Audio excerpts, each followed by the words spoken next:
കൊല്ലത്ത് നിർധന കുടുംബത്തിന് വീടൊരുക്കി മുഖ്യമന്ത്രിയുടെ സുരക്ഷാ ഉദ്യോഗസ്ഥരും പേഴ്സണൽ സ്റ്റാഫും 15 ലക്ഷത്തോളം രൂപ കണ്ടെത്തിയാണ് വീട് പണി പൂർത്തിയാക്കിയത്. മുഖ്യമന്ത്രി പിണറായി വിജയൻ ഇന്ന് താക്കോൽദാനം നിർവഹിക്കും.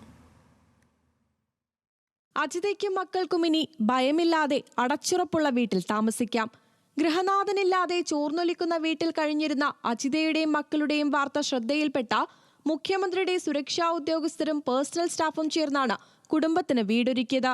2021 രണ്ടാം പിണറായി സർക്കാർ തുടങ്ങിയ സമയത്താണ് മൊത്തം ഉണ്ടായിരുന്ന അംഗങ്ങൾ ഒരു വീട് വെച്ച് കൊടുക്കണം, സർക്കാരിന്റെ ലൈഫ് പദ്ധതിയിൽ ഉൾപ്പെടുത്തി ഒരു വീട് വെച്ച് കൊടുക്കണമെന്നുള്ള ഒരു ആശയം മുന്നോട്ട് വയ്ക്കുകയും അതിന്റെ ഭാഗമായിട്ട് വീട് വെക്കാനുള്ള സമയം, ഒരു സാമ്പത്തിക സ്ഥിതി നമ്മുടെ ഭദ്രമായപ്പോഴാണ് നമ്മൾ അന്വേഷിച്ചപ്പോൾ അറിഞ്ഞത് കടക്കല് ഇങ്ങനെ 2 കുട്ടികൾ, നല്ല വിദ്യാഭ്യാസമുള്ള 2 കുട്ടികൾ, പഠനത്തിൽ മിടുക്കരായ 2 കുട്ടികൾ ഇങ്ങനെ നിർധനമായി ഒരു ദയനീയമായ സ്ഥിതിയിലാണെന്ന് അറിഞ്ഞത്.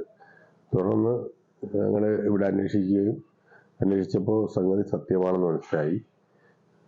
വസ്തു ഇല്ല എന്ന് മനസ്സിലാക്കിയപ്പോഴാണ് പള്ളിയമ്പലം ജ്വല്ലറിയുടെ ജയചന്ദ്രൻ സാറ് ഇവർക്ക് 8 സെന്റ് വസ്തു കൊടുക്കുകയും പിന്നീട് എല്ലാം ദ്രുതഗതിയിലായിരുന്നു.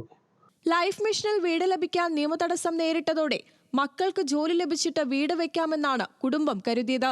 പുതിയ വീട് ഒരുക്കി തന്ന മുഖ്യമന്ത്രിയുടെ സുരക്ഷാ ഉദ്യോഗസ്ഥർക്കും പേഴ്സണൽ സ്റ്റാഫിനും കുടുംബം നന്ദി പറഞ്ഞു. ഈ കഴിഞ്ഞ SSLC എക്സാമിന് എനിക്ക് ഫുൾ A+ വാങ്ങാൻ കഴിഞ്ഞു.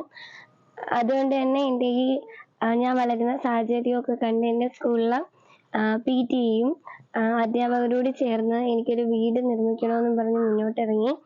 അപ്പോഴാണ് പള്ളിയമ്പലം ജുവലേഴ്സിലെ ഓണർ ജയചന്ദ്രൻ സാറ് 4 സെന്റ് ചോദിച്ചപ്പോൾ എനിക്ക് 8.5 സെന്റ് സാറ് തന്നു വീട് വയ്ക്കാൻ. അതിൽ ഹോം മിനിസ്റ്ററിന്റെ സുരക്ഷാ ഉദ്യോഗസ്ഥരെല്ലാം കൂടി ചേർന്ന് എനിക്കൊരു നല്ലൊരു വീട് വെച്ചു തന്നു. നാളെയാണ് പാലുകാച്ച്. ഒരുപാട് നന്ദിയുണ്ട്. പൂർത്തീകരിച്ച പുതിയ വീടിന്റെ താക്കോൽ മുഖ്യമന്ത്രി കുടുംബത്തിന് കൈമാറും. ന്യൂസ് മലയാളം, കൊല്ലം.